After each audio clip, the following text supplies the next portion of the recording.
Hi, welcome to 7th grade language arts. My name is Mrs. Carla Hewer. Just a little bit about me, my family. I married Roger Hewer, and we live in Cranberry Prairie, which is in the St. Henry School District. My oldest, Lizzie, will be a sophomore. Caleb will be an 8th grader. Allison will be a 3rd grader, and Miranda will be a 1st grader. My mission for you each day as a student is to do your very best and to become the best version of yourself.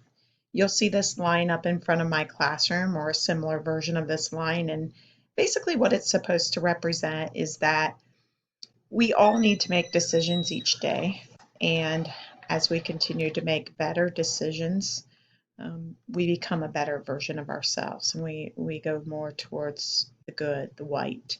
And as we make mistakes and do things that we shouldn't, um, we take a step backwards.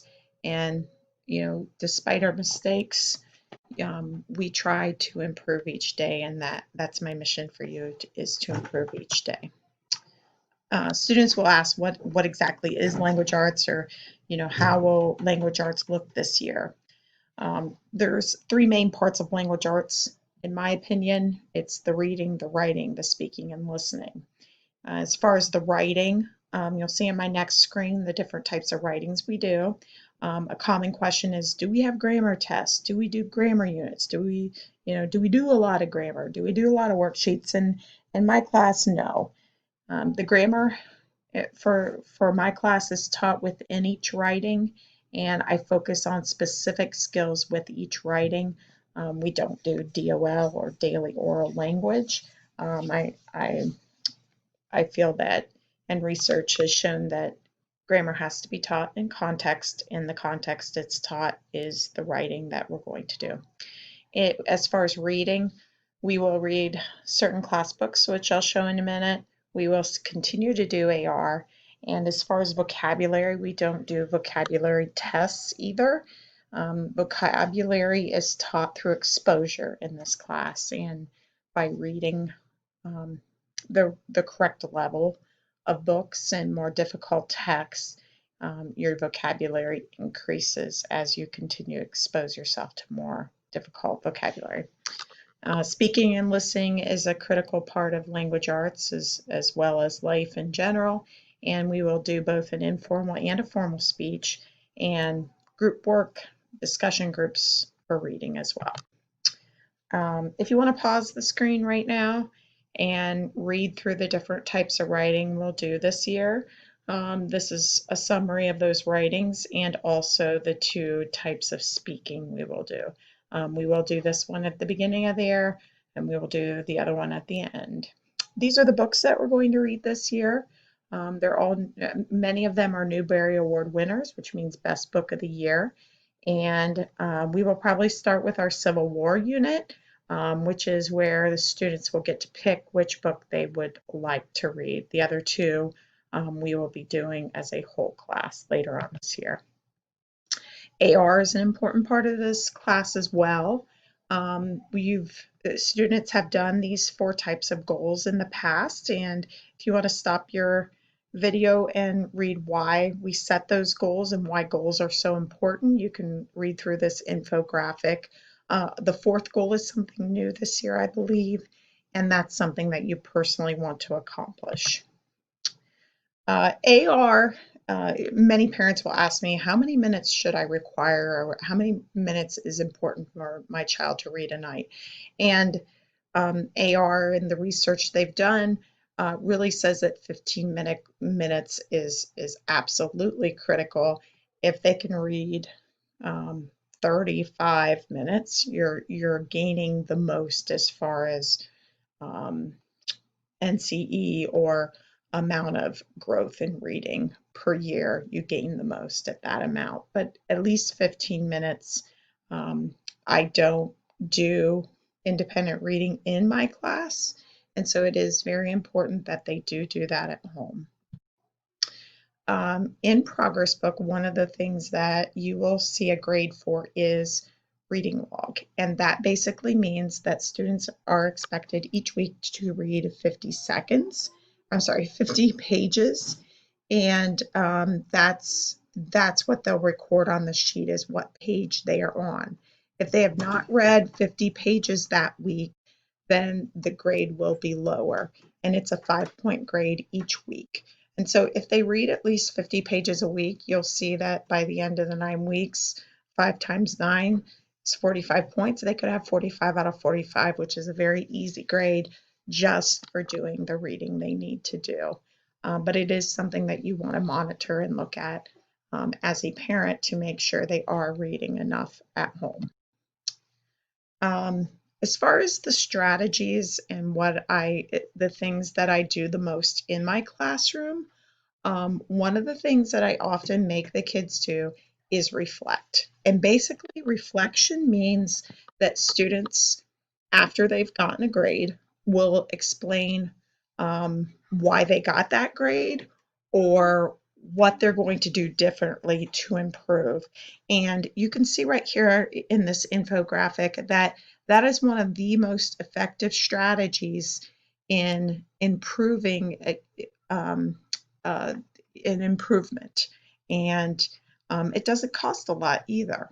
So this infographic is showing the most effective educational strategies and their relative cost. The other one that I strongly believe in and do in my class a lot is feedback. And feedback for you as a parent or for you as a student will take the form of progress book. In progress book, you will see a lot of grades for my class, many of them as few as 5 points. And that is a way for students to see if what they are doing on a daily basis is effective. And that can help them to decide how they want to improve. And so you may think that there are a lot of grades for this class, but many of them are very small, and it's for students to realize how they can improve.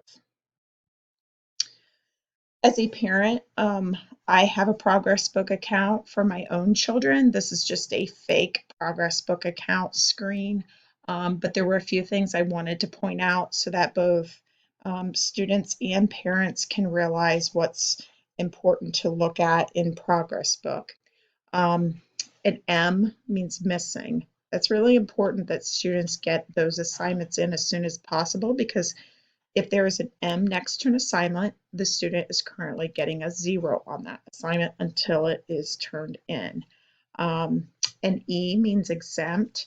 And exempt basically means that the teacher decided that they did not want that grade to count as part of the student's grade. And so this is the grade they got, but it's not being counted as part of their overall grade. W means that the grade has been weighted, and that basically means that sometimes teachers don't want a homework assignment to count much in a grade. I don't use weighting very often in my own grades. L means that the assignment was handed in late. That is not penalized in Progress Book. A teacher may have already figured in a penalty, and so if that grade does appear low in Progress Book, then that means that the teacher may have taken off points because of the lateness. The other thing that's very important is many times students or parents will only look at the grade that they're currently getting, but not, they may look at these grades as well, the ones that were recorded in the past couple of days. But it's very important to click right on the grade, because once you do, you will see a list of all the grades for that 9 weeks that have been recorded.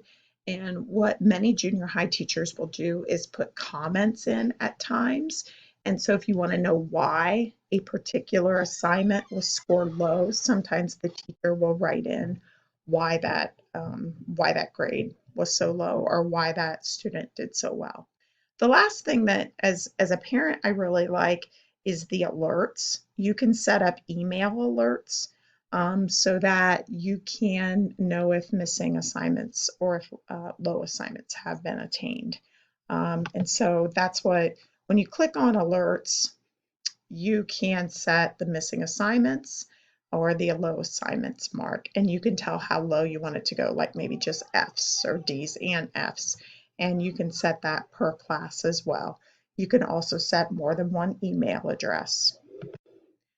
Um, Sometimes students or parents may not realize the special classes that students take in the junior high. These are three different terms than maybe when I was going to school. These were a little bit different. Homeroom in this school is just basically where they have lunch count.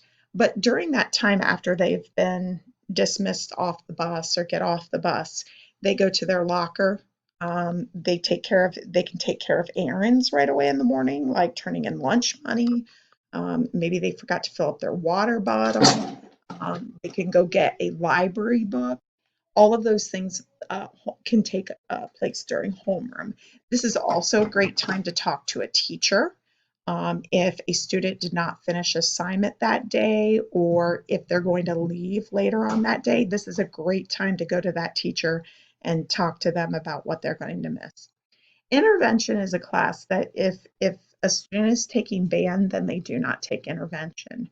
Intervention is designed for students to make up work or to take tests after extended absences, and enrichment activities or projects. If a student has been absent for a while, a teacher may decide to work with them one-on-one, so that that student can get caught up.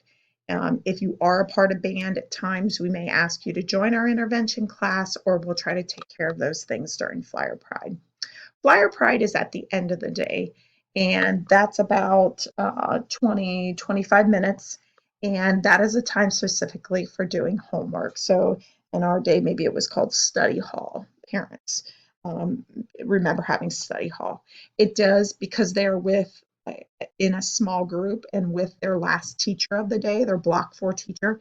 It does give them a chance to work one-on-one with teachers as well. And we do allow students to go to other teachers so they can work with other teachers. And that's also a great time too, that if a student knows they're going to be absent the following day and forgot to get homework from a teacher, that's a great time to go talk to a teacher as well. This is my contact information. Um, it's email. If we're in class, that's going to be the quickest way to get a contact to with me. The school phone, I forgot to write down that my extension is 11318. If you would have to leave a voicemail, and my cell phone can be used after school hours, particularly just for the parents, or if a student has something that's really critical for me to know about, then that phone number can be used. Okay, I want to thank you for joining me for this open house presentation. I will see you on Wednesday in room 318, which is next to Mrs. Greavy's room. I look forward to meeting you then.